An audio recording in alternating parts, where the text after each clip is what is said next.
The Cardiac Bulls are back at it again, ladies and gentlemen. My goodness, these guys really just like to keep us on our toes, making us want to throw stuff at our screens for taking bad shots or ill-timed turnovers, to then make up for it with some diving saves, going out of bounds, whip passes down low to recover from a near disaster. Now, you probably saw last night, I didn't put out a post-game video after the loss to the Rockets in Houston. I had some other commitments that I had to attend to, but I actually really liked what I saw from the Bulls in that game against a good team in Houston on the road. They played smart, focused, high-paced basketball. They played so well with the exception of the final 2 minutes or so where the Rockets made them pay along the perimeter and the Bulls really struggled to score on their end. And so even though the Bulls lost in that game, I actually thought they played better than they did tonight against the Jazz. And look, I'm not going to sit here and rail on this team after they just had that incredible finish to win the game on that insane pass from Tre Jones to Vucevic down low. And yes, I know it's the second night of a back-to-back. They had to travel last night, but like, come on now. This is the Utah Jazz, a Jazz team that's without their best player in Lauri Markkanen. This is a Jazz team that just lost by near 50 points the other night against the Charlotte Hornets. Like, this should be a game they handle pretty well.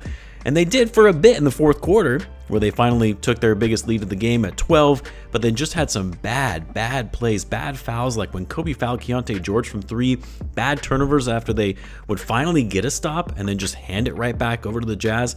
And then the poor shot selection with 2 minutes left to go. Bulls had the lead, but they were just chucking up threes with plenty of time left on the shot clock. They allowed the Jazz to score 8 points in 58 seconds, bringing them back into it to tie the game.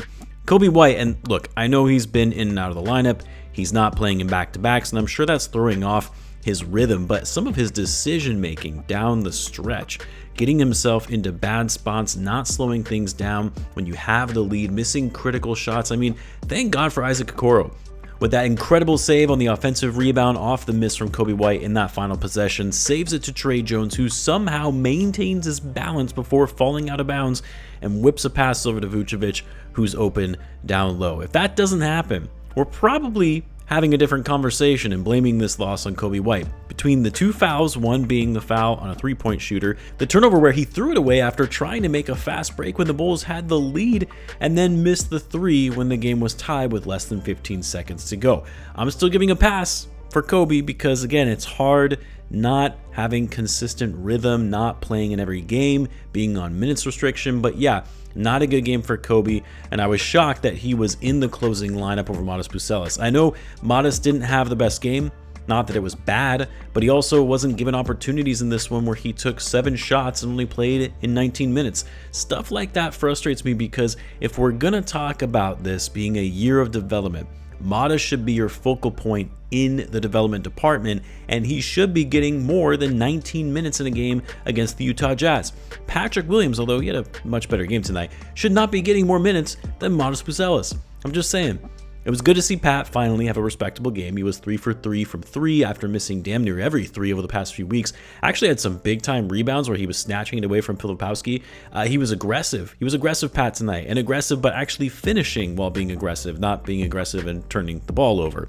Hey, shout out to Vucevic. Vuce was Mr. Clutch tonight, not just in that final possession, but how about that block on Filipowski in crunch time? Hit some big shots where he just bullied guys in the paint. A season high, 35 points on 14 for 22 shooting, 2 for 6 from 3. Got to the line quite a few times, 7 rebounds, 5 assists, 2 blocks, and only 1 turnover. This might have been Vuce's most complete game on the season, especially when you consider the fact that he once again has come up big time in the clutch for the Bulls. 4 offensive rebounds for Vucevic, more than his own defensive rebounds. You don't see that every day. Isaac Okoro, great effort, continues to make winning plays. That's why you're always seeing him out there in these clutch game situations. He played more minutes than anyone else did tonight. Tre Jones, I feel like not enough credit goes to this guy. I know I say it a lot, but I just really don't feel that way for just how insanely good he's been while Josh Giddey has been out of the lineup.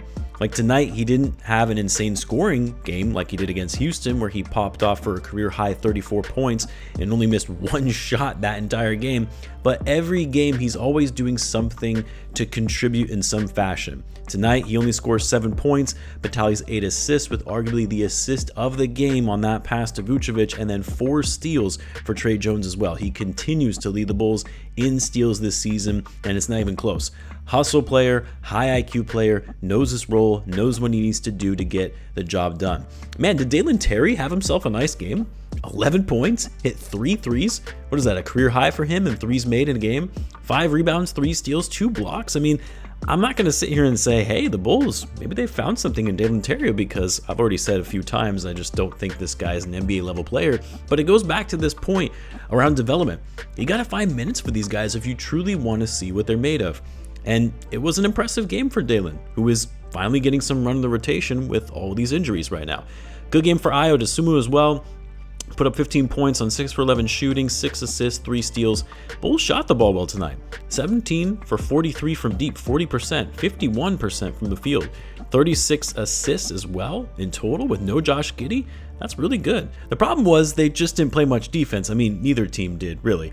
Bulls also gave up way too many points in the paint, 72 in total, for a team that you know isn't the best three-point shooting team, and with no Lauri Markkanen, likely isn't going to be taking that many.